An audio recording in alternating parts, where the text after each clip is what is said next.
Hey, everybody, welcome to this week's Guide of Marketing Guides for Small Businesses podcast. Well, it's March, and you know what that means. It's tournament time, and actually, today is the day that the tournament is starting. So, Woohoo. this time, we're going to see what traffic sources are in the running and how do you pick the right traffic source for your business. So, picking a traffic source, our good friend Ray Perry has this term called the traffic store. How do you pick the right one? It's really critical to making sure that you're generating the right leads and sales for your business. So we're going to talk about this concept from Digital Marketer called the traffic brackets, and we're going to determine some things that we think are clear winners that most businesses, small businesses especially, can use. We've also talked at length about the value of an omni-channel approach to marketing, but today, we're really going to drill down into specific traffic sources. Obviously, you can combine these together, but we're going to talk more about some of these individually today than maybe we do some days. So to get started, we're actually going to have a video from Jen, who could not join us today. By the way, we are joined by Ian and Paul live in the virtual studio, so to speak. So the first question I had for Jen was, I asked her if she could explain the difference between SEO and SEM, and here's what she had to say. So the difference between SEO and SEM. So I guess the one way to think about it is one does not involve paying money, and the other one does involve paying money. So I've got a great link here that we'll link in the show notes because it gives a really good, a really succinct explanation. And then there is a whole article on this. So we'll link that in the show notes so you can find out more about it if you want to dig in depth to it. So let me just read it to you. So the main difference is that search engine optimization, so SEO, is focused on optimizing a website in order to get traffic from organic search results. And then search engine marketing, SEM, is to get traffic and visibility both from organic and paid search. So if you're doing SEO, that would be that you have ideally in the way that we've been trained, you would have done keyword research to make sure that you're getting significant volumes of the keywords that the business that you're working on the website for can show up in their search. Prior to the keyword research, you would have done research on what the problems are that folks are having in order to search for a resolution to their problem. That's how you'd come up with the keywords. You do the research, and then you narrow down your selected keywords that are going to get you the best results. Now, the best results being, is it going to be, are there some keywords there that the business that you're trying to promote would really fit in well to, and that are not too competitive?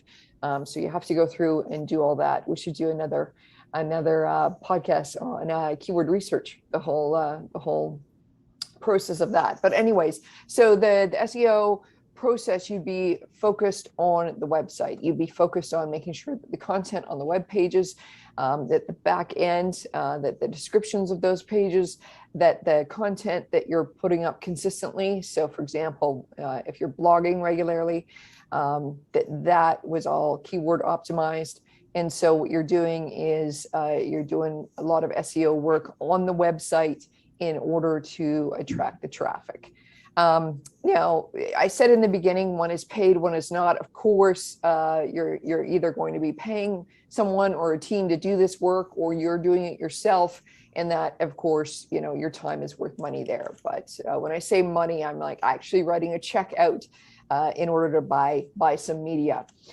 So with search engine marketing, you are mixing or combining the organic, so the SEO that you are doing on your website, and you're putting some paid ads into the mix as well. So that is the difference, and both are great.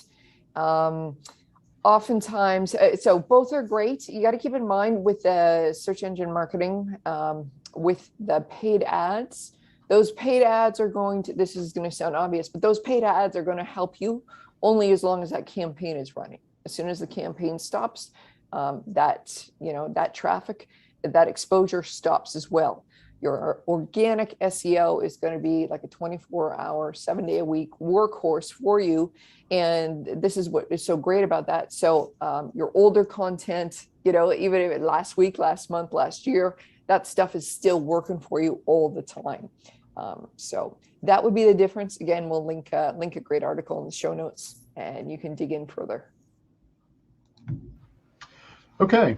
So, yeah, I mean, for me, I think the big thing is whenever I talk with a prospective client, and they tell me that they've had somebody doing search engine marketing for them, I immediately kind of cringe, because I think 9 times out of 10, that really is going to be heavy on the paid ad strategy and not very much on the SEO strategy. And I think people too often intentionally use that term to mislead people to think that they're getting SEO when they're really paying for ads. And as Jen said, once you stop paying for those ads, that traffic goes away. So, Ian, have you come across that as well, or Paul?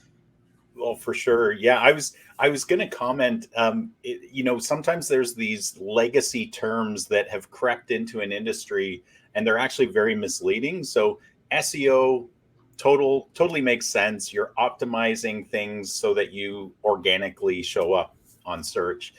SEM, though, is such a misleading term because of just what you said, Ken. Like, search engine marketing is actually all of it, like leveraging search engines to be found, right? So when I talk with clients, like when we're talking about your overall search engine strategy, that includes organic and paid.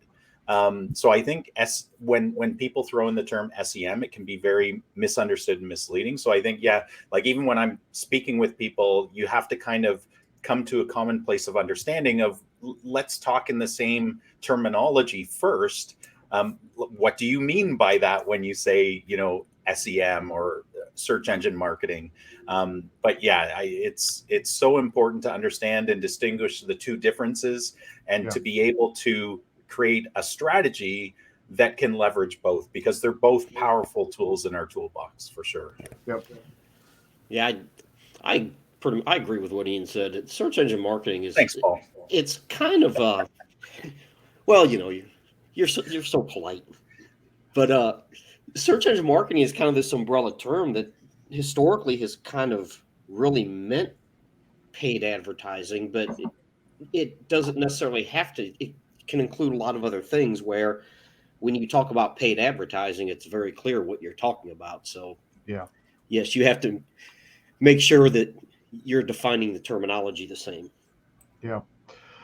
All right. So let's move into more of the paid traffic strategy. So Ian, there are a lot of popular online paid traffic sources. I want you to exclude Google search ads, and I want you to exclude social media ads, because we can talk about those later. But what are other paid strategies that people can use to get traffic to their website? For sure. Yeah, there's lots of options. It doesn't mean they're better options than like Google search ads, right? So I want to make that clear at the beginning. But within Google Ads itself, you have the opportunity to do display advertising, not just on Google, but beyond them through their ad network. And then there's a whole host of ad networks out there. You can find lists of 20 plus ad networks that you can advertise on. Again, it doesn't mean it's better than Google. You need to look at really where those ads are going to be presented, because it's all about getting in front of your target audience. And if you're focusing your efforts on the wrong platforms, you will not be getting in front of your target audience. Within Google Ads, part of the I seem a little jittery today. Am I okay? Yeah. Okay. Too much coffee or something? I could always buy use some more. of that Ray Perry coffee. One of the things I wanted to mention about Google display ads is that within there you have something called retargeting. right? So that's where you're not just sending out to the masses. You're, and within those, you can always align geographies and some interests and stuff like that. But retargeting ads are basically saying, hey, anybody that's been to my website or taken these actions, show an ad to them through the Google display network. So that's super powerful. Of course, you have networks or ad platforms like Bing, right? Bing is a pretty solid platform.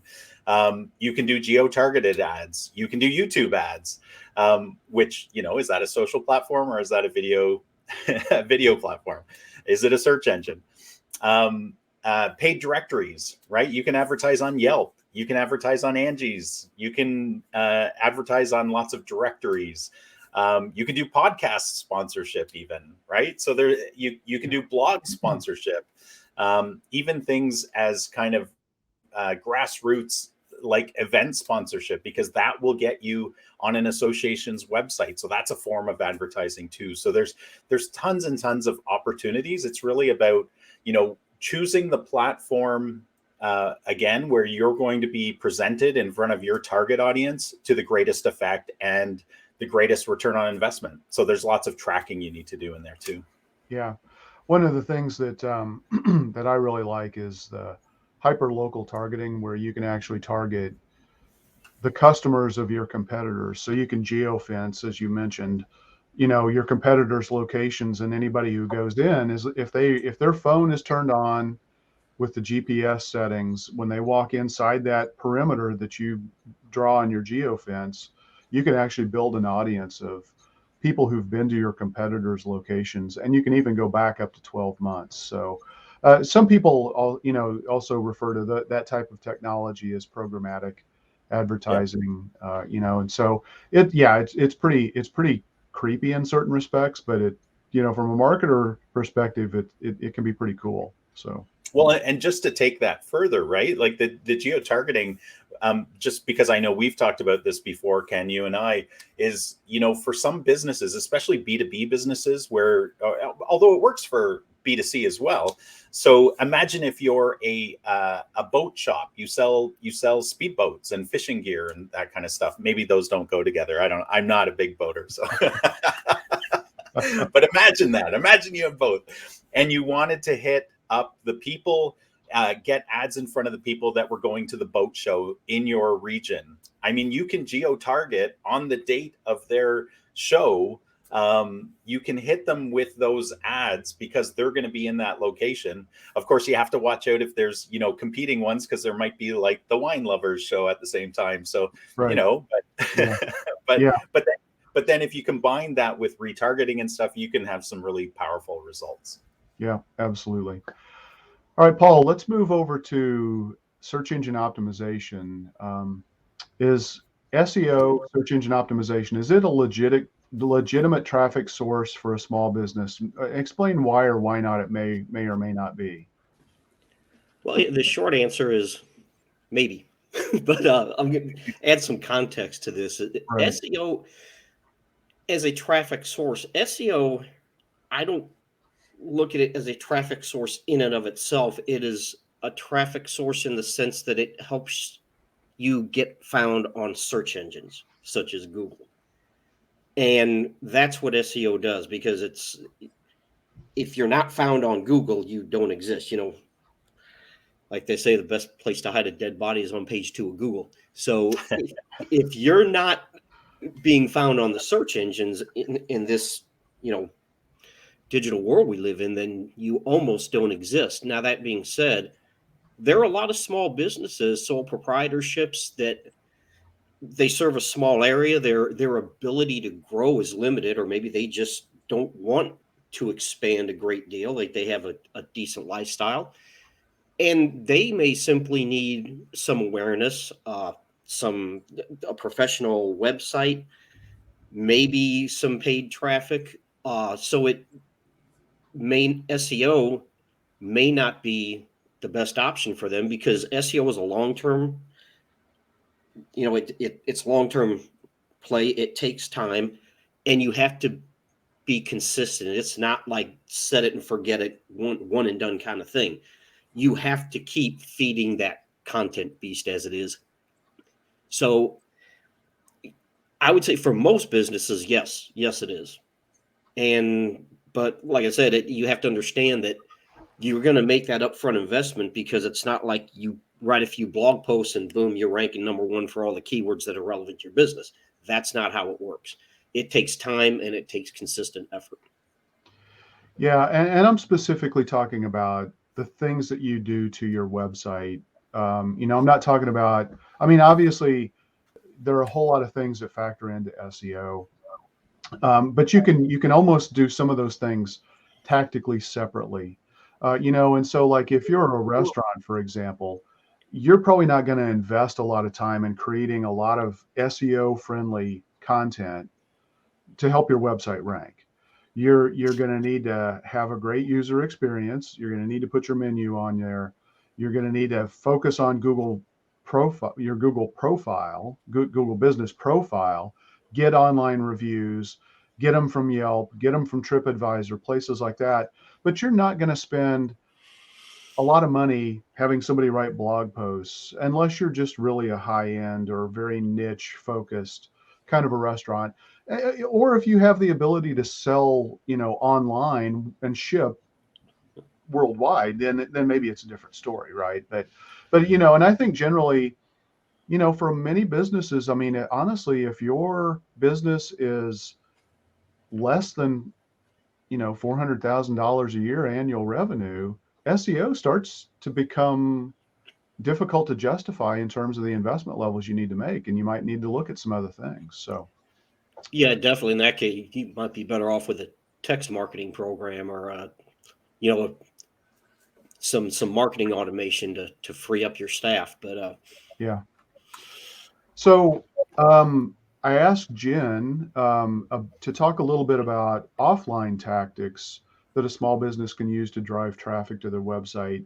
We spend a lot of time on this podcast, I think, trending toward talking about a lot of the online stuff, but let's hear what Jen had to say about offline.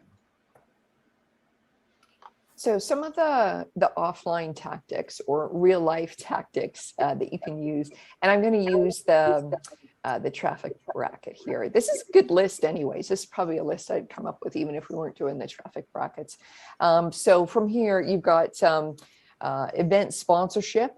So think about anything from a one-day event to a trade show event. You've got obviously TV advertising. You've got your sales force, field sales force out there. You could have direct mail. We sometimes refer to that as lumpy mail. So if you're mailing anything out there, it doesn't just have to be a letter or a postcard. It can be some kind of weird shape that can really get attention. I mean, imagine coming back to your desk, whether you're in the office or coming back to your house, and there's a box there, a delivery for you. I dare you to ignore that type of mail, right? So that can get some great attention. We also have public speaking. So you could be a speaker at an event. We've got radio advertising. We've got events and meetups. So events and meetups, a little bit different from event sponsorship. So event sponsorship, think sort of large trade show. Local event meetup, we're really talking sort of community-based within your city, within your region. And then we have something that, the old faithful here. We've got yard signs, door hangers, that kind of thing. So when we think about offline, think about anywhere in person, think about face-to-face contact, some kind of way that someone is doing something at a place in real life. And as well, think a lot about offline. If you're thinking about that, think about virtually anything printed. Right? So these door knockers, the yard signs, anything that has a print requirement is most likely going to be done offline. Sometimes people think that this is a little bit more old-fashioned as far as marketing goes, but you know what? It can work really, really well. And even if you are very much focused on online, sending out some direct mail, physical direct mail, and think about it, it hardly happens anymore. So you really can catch some attention by employing these offline tactics. So Don't give them a miss. Give them some consideration because they could work for you. Okay, so I'm a huge fan of connecting offline with online just because I want to be able to measure the results of offline, and it's kind of hard to do. A couple of other things that popped into my mind. I know we've talked about this a little bit in the past. If you have a store or a restaurant, use your physical space. That is marketing. Signage on your wall, paintings, or illustrations to highlight, what your brand represents, tabletops or table tents on restaurant tables. You use your menus but you definitely want to try to find a way to take anything that's offline and move it online so that you can measure the results. I think because that's going to give you the most powerful result. All right. So yeah, Can I just add something there, Ken? Sure. The one thing I because I 100% agree. There should be no boundaries between parts of your marketing strategy, right? Your offline and your online are one strategy. They should be. Should be. Oftentimes, offline is neglected by marketers and by businesses because it is much harder to track. But there are ways to track. So I would just, I would encourage anybody who's currently marketing offline, which tends to be very expensive, right? Direct mail campaigns are not cheap. So you want to make sure they're effective. Radio and television ads, super expensive. We had a client that was spending 24 grand a year on radio and no real ability to track except for asking people when they came in through their clinic, were they getting, where did you hear about us? Yeah. But that road is very complicated now. People hear you on the radio, they search for you online, they see your ad, they, what touch point actually moved them to action. So yeah, I would just say be very thoughtful about how you can track the results in order to determine if it's an effective marketing stream. Yeah, well, but not all direct mail has to be super expensive either, right? I mean, if your goal is to make connections with 20 people, doing a small batch lumpy mail, where you send something that catches their attention, like Jen said, it's a box or an odd shaped envelope or anything that has a tactile quality that's going to stop people in their tracks. They're going to be likely to remember that. And, if your goal is to just build a relationship and build up some referral partners, for example, that small batch lumpy mail strategy could work really well. And if you have a smaller budget, that could be a really effective strategy. So Totally agree. Yeah. Ian, let's talk now. I'm going to let you talk about social media ads versus Google search ads. How does a business decide which to use and when? Well, first of all, if you can hire an expert, because so often prospective customers come to us and they have been spending money on ads in some form or another. And usually their comment is either the results stink or it just doesn't work. Google ads doesn't work. Facebook ads doesn't work. All of them can work and all of them cannot work. So it really is about the expertise that's brought to the table that can make them work or not work. Because for good or bad, Google and Facebook make it so easy. All of the platforms make it so easy to advertise, but not advertise effectively. Like the big winner in those easy platforms are the actual platform, right? Like in Google business profiles, it's got a button right in your profile. Put up an ad, right? In Facebook, boost my post, right? And those can work, but those aren't the most effective uses of those platforms. So let me kind of pull the curtain apart or pull our competitors apart in the ring, or on the basketball court before the jump ball. We have social on one side. And I lump social meaning Facebook, Instagram, TikTok, Snapchat, those at Pinterest, those are some of the biggest. But in all forms of those, you have what I would refer to more like targeted billboard advertising. So somebody is just on those platforms. Those platforms have determined, because you as an advertiser can say, hey, I want to target these people in this geography, in this age group, who in some instances you can say, I want this income level, this interest group. So there is an element of targeting, or at least of weeding out some of the pack, right?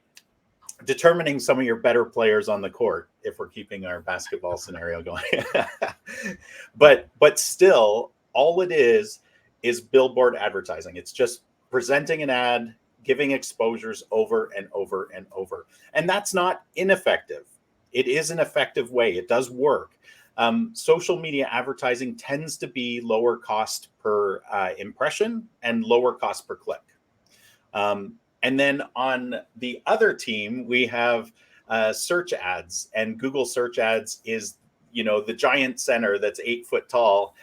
He owns the market, really. Bing is second place. He owns the paint. He owns it. Yeah. Like he's going to get that tip ball. But Google search, when we're dissecting where to put your money, in fact, before I go into that, I'll just say Google search is beautiful, because what you're getting in that is that when somebody enters a search term like dentist near me, painter near me, whatever it is they're looking for, if you align your keywords in your ad campaigns and present an ad that's relevant to their search, you have a highly qualified buyer at that instant when they are ready to buy, right?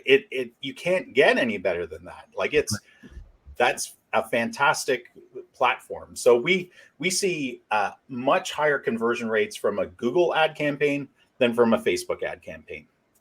And in my view, the money, actually, the investment you put in, if you're doing them both well, usually the return on investment is heavier on Google than it is on Facebook.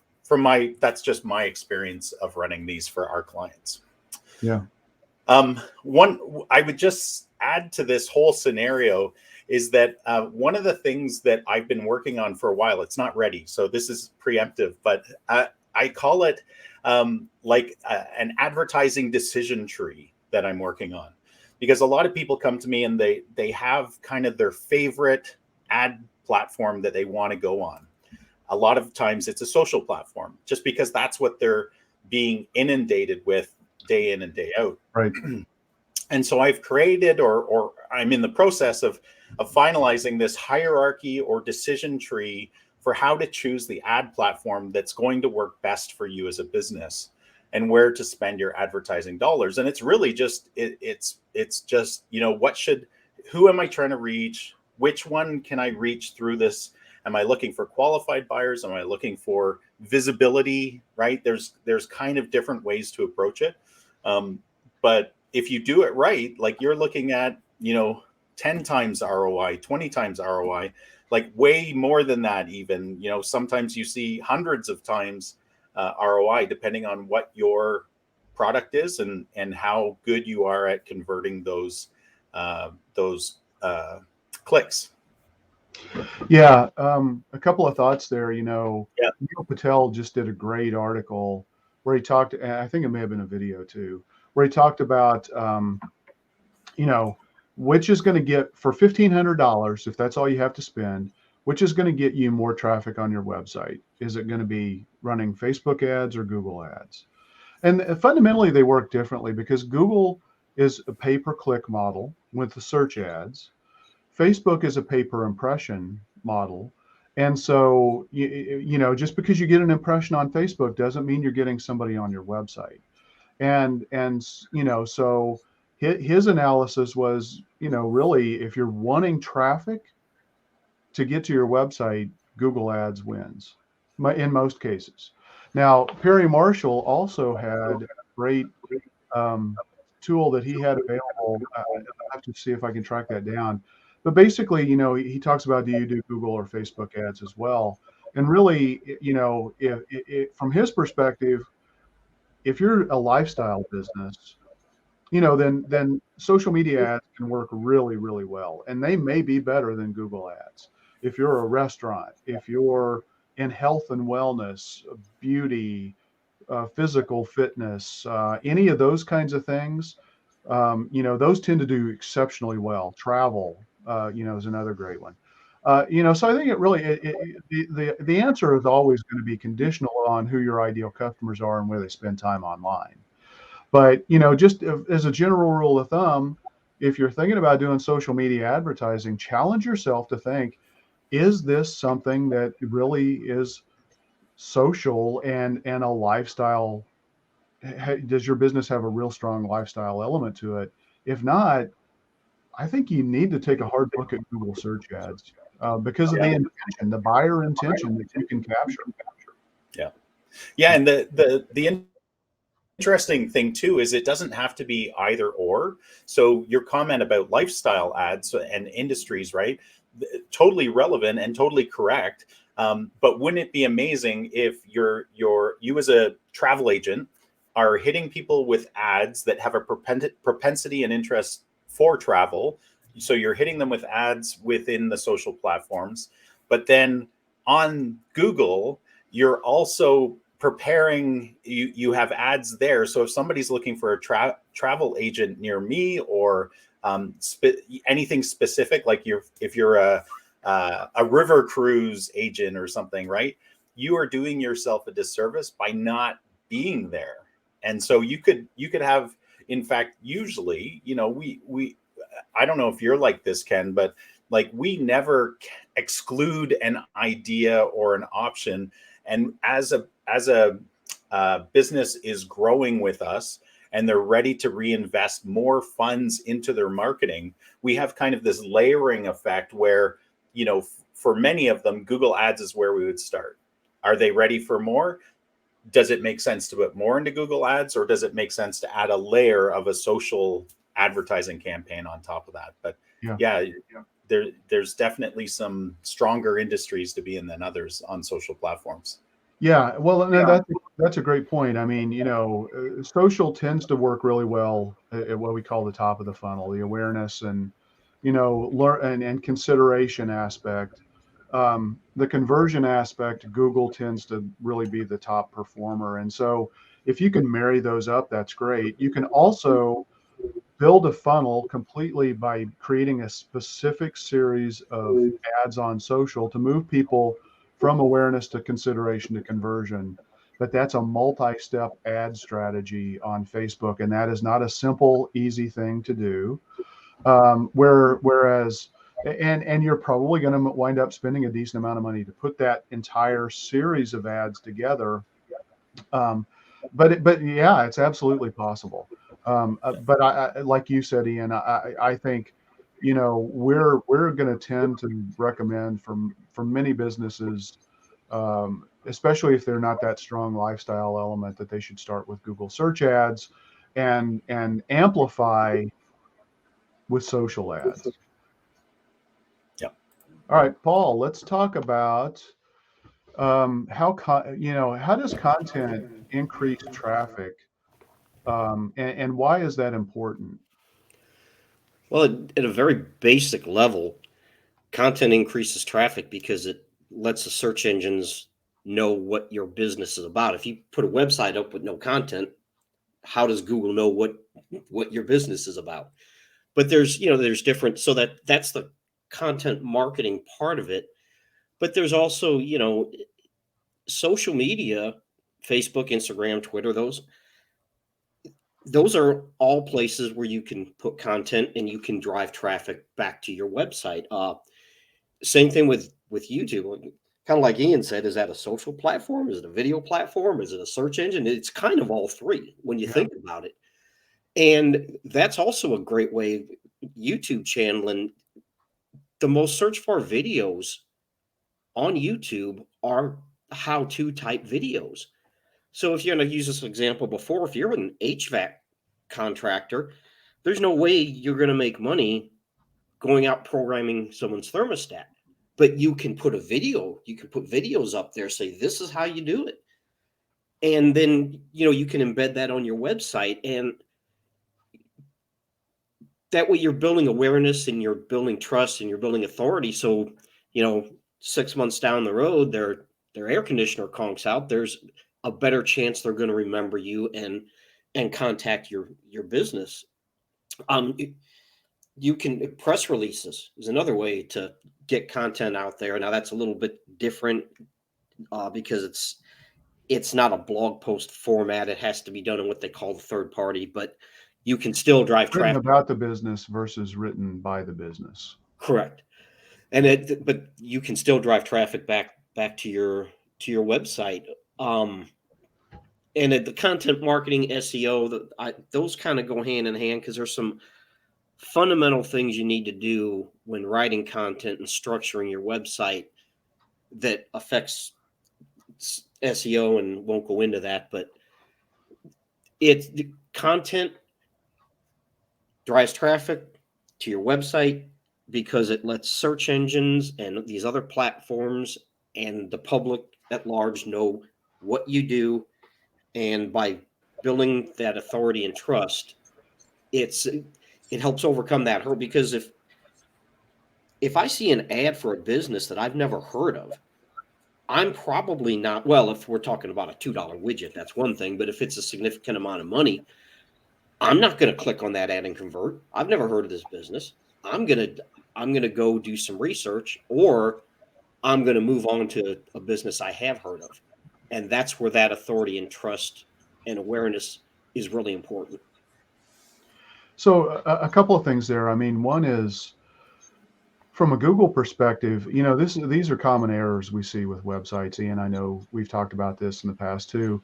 Not having 500 words on a page, that doesn't give Google enough to work with to really figure out exactly what that page is about. And it needs to know that to help it rank when people are searching, where there's that alignment between what Google thinks the page is about and what the person is searching for.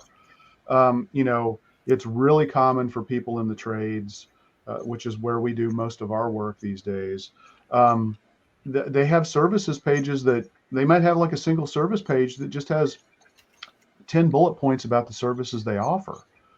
That's a huge missed opportunity, because every one of those services, if it's important for your business, it warrants its own page of content. Every city or suburb that's important for you to be found in, you really should have content on your website about that location. And it's just a common mistake. People think, and again, not every business needs to pay for SEO. But if you're trying to rank organically in the search engines, you got to have content on your website. You got to have content that's interesting, that people care about, so that you will get some links to your website for you to help build up your SEO. And so content really still is always, when I hear somebody asking about SEO, they rarely understand the content requirements to drive SEO. Yeah. And the thing listeners should remember too is that you're in the eyes of the search engines, you are not competing. You're not in a bubble. You're not alone. You're competing against other options, and they're comparing your website to your competition geographically, right? So, if your competition has a more thoroughly optimized page on a service, like you're a plumber, and this is like fixing a leaky toilet or something, whatever it is, right? Or drain cleanouts is probably a more common one, but or more profitable one. If your page on that topic doesn't have the content that's competing against your competitors, and they have more content, it makes more sense to Google, it looks more legit, it looks like a better place to send people, then you're going to lose, right? It's as simple as that. It's a competition. Yeah. One other. Sorry, I know you want to jump in, Paul. I just wanted to say. Yeah, and I want to say something on that too. Sure. One other point just about the value of content as a traffic source. This is kind of the small T in traffic. But when you build out content on your website, like blog posts or whatever it is, videos, it's shareable content that if you set it up right, if you're sharing it on social, if you're putting it in emails, if you're posting it on different sites, you're directing people back to your online property, which is your website, which becomes a traffic source. Yeah. What I was just going to say is, in that example, if you're talking about drain cleanouts, and your website has it as a bullet point, and a competitor's website has a full description of the service that they offer, you got to think about the user experience, and they're going to look and they're going to say, well, do they do this? Is this just kind of an afterthought? If it's just a bullet point versus somebody who actually has a full-blown page on it. So again, it's really, really important. It's not only from a Google perspective, which is critical to help you rank, but then also you've got to think about the user experience. And if it's just a bullet point, but it's a really critical service that you guys provide, then you're missing a huge opportunity. All right, so have you seen it where I've seen this on sites that we've taken over from new clients, is that whoever built their website wanted to have pixel level control over everything. And so they built out, basically all of the page content in images, which Google, like, you can add an alt text, right. but Google has no idea what bullets are in there. And so that's a big no I see all the time. Yeah. That's a great point. A picture is not text. Google wants to be able to consume text. Yeah. And it needs to know what the picture is about. And like Ian said, you tell it through the alt text, but the words inside of a picture are a picture. They're not text. Absolutely. All right. So I asked Jen to talk a little bit about organic social media, because that seems to be a silver bullet that everybody thinks is going to rock their world. And so I wanted to get her take on, is organic social media a great source of traffic for most businesses? Is it really what they think? Why or why not? So let's get Jen's answer on that. So question about organic, the question was, is organic social media the great traffic source most small businesses think it is? Why or why not? Unfortunately, it's not. And let me explain that a little bit, because I have a bit of a different opinion on organic social media. So I'll explain that as well.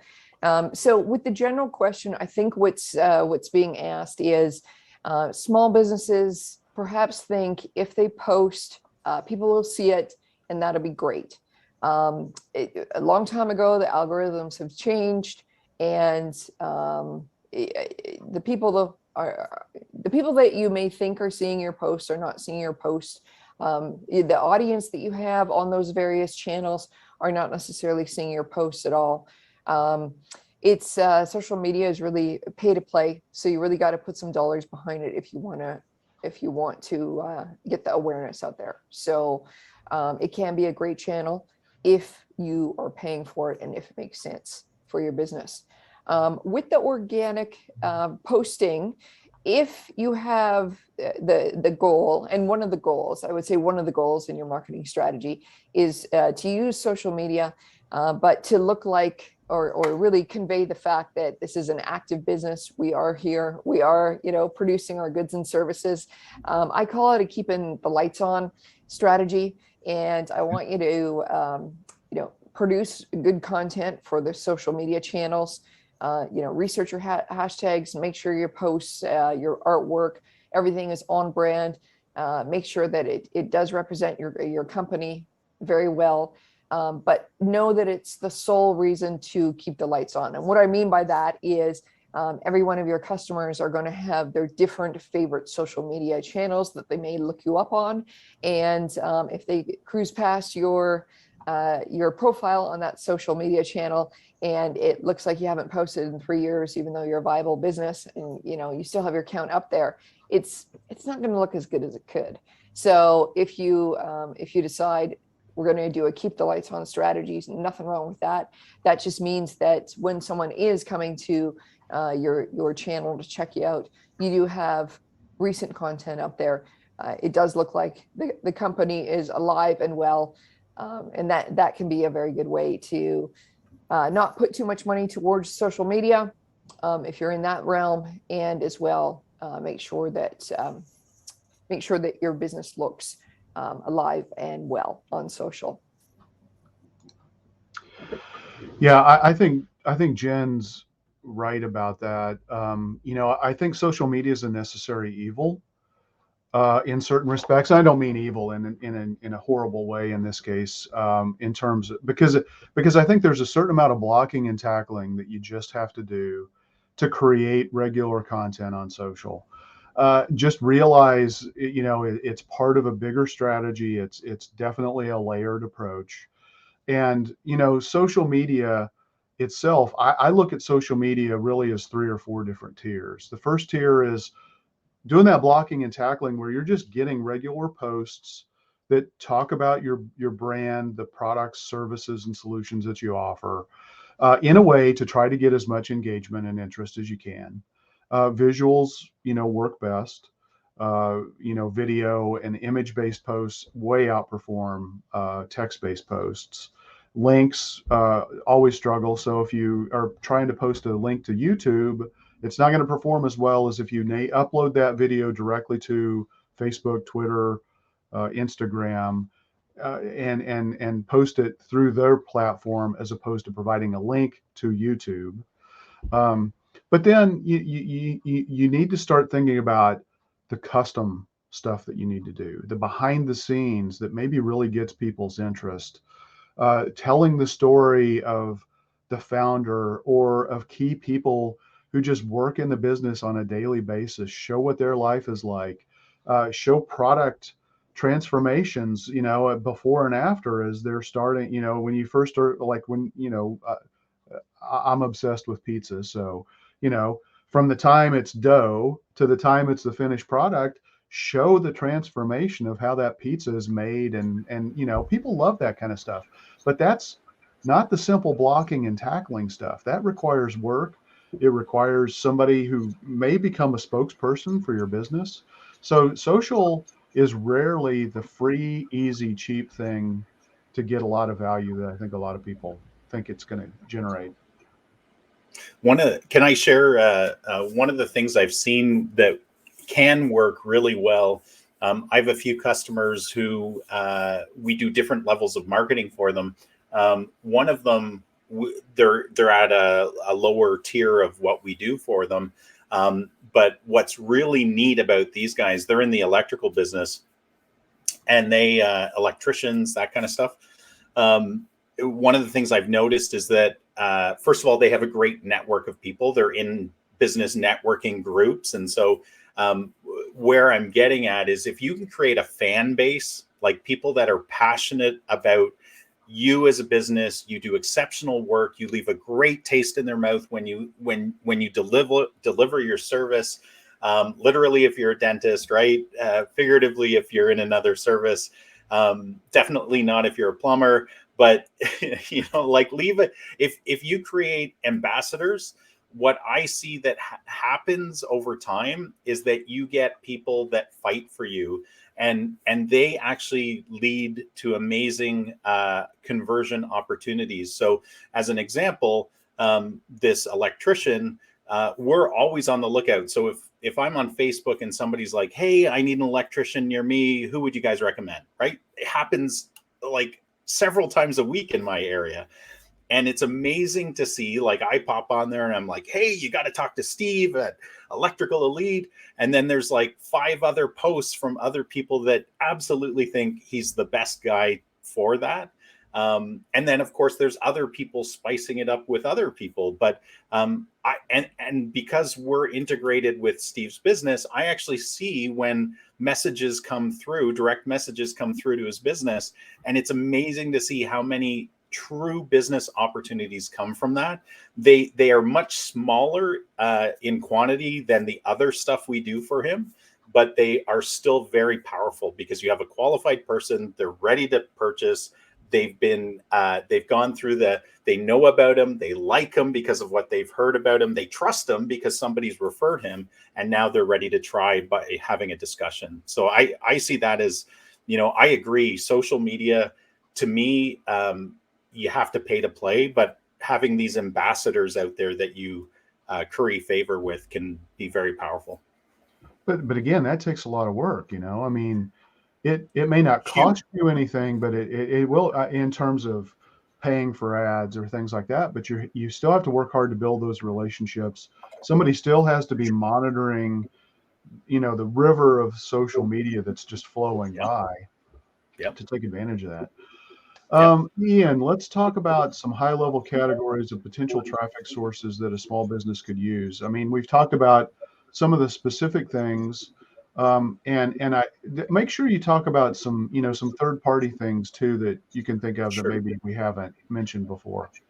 Sure. Yeah, and I preface all of this with saying, you know, you have to know where your best customers are, because you want to attract more of those people. So whatever channel is going to get you in front of those people the best for the best return on investment, that's where you should be looking. So I'll start by just laying out kind of the 4 high-level categories, and then I'll share a little bit more about each one, just so people understand what we're talking about.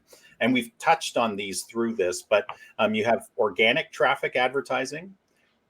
It's not really advertising, but organic traffic. You have paid traffic advertising, you have offline advertising, and you have third-party channels. So organic traffic is really SEO, Google My Business, or Google Business Profiles, content marketing and blog posts, YouTube content, podcasts, social media, contest quizzes and polls, all sorts of things that you can do to create organic momentum and attract people. On paid traffic, I mean, we've covered this pretty well. You've got Google, you've got Bing, social media ads, paid directories. You can sponsor blog posts and podcasts. If anybody wants to sponsor our podcast, we would take all offers and consider them. YouTube ads.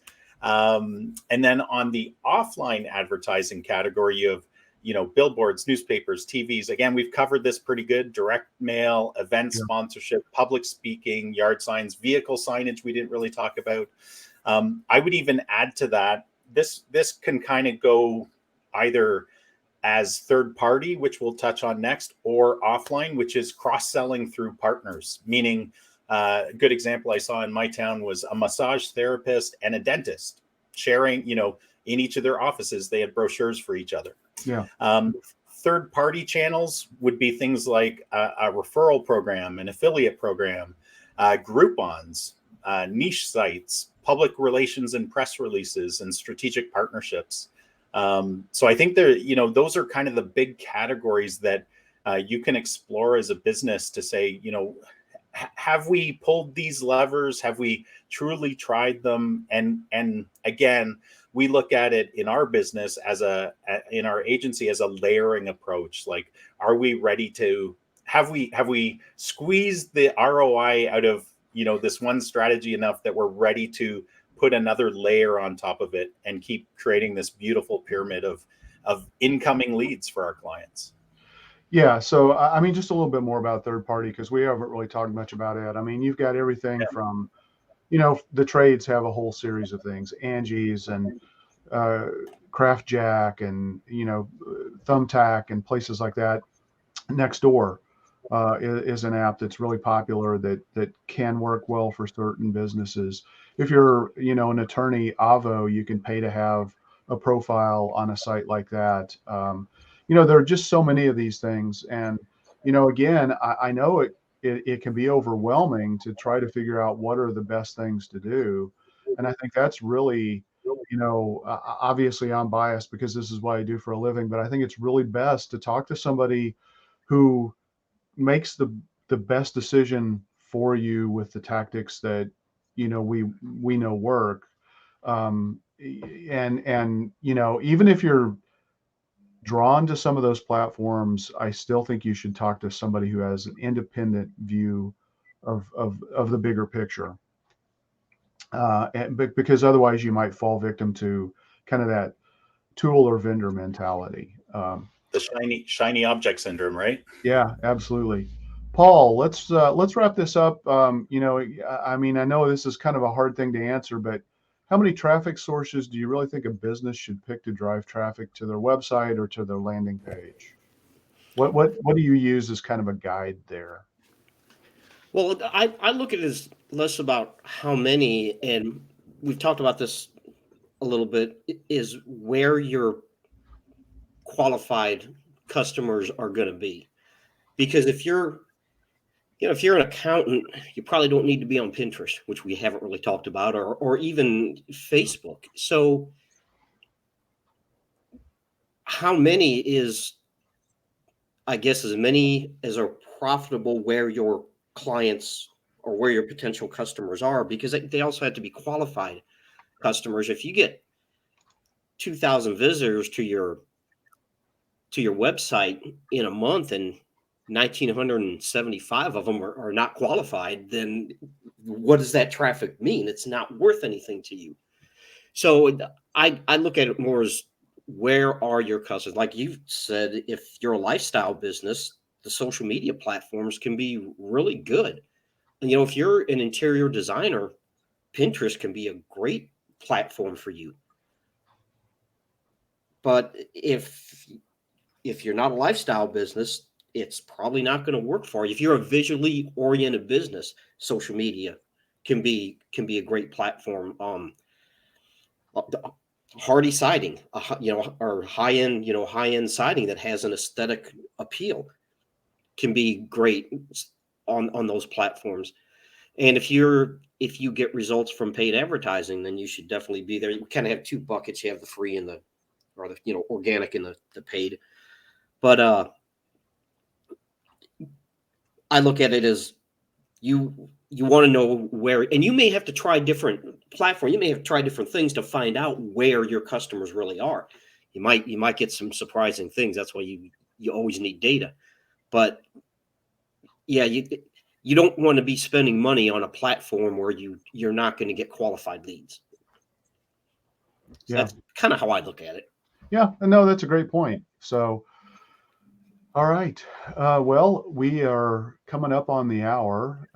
Obviously, this is a massive topic because we've got 4 different brackets, and hopefully, with what you've learned today, you can pick some real winners for your business, or have at least a better strategy to find somebody who can help you pick those winners for your business.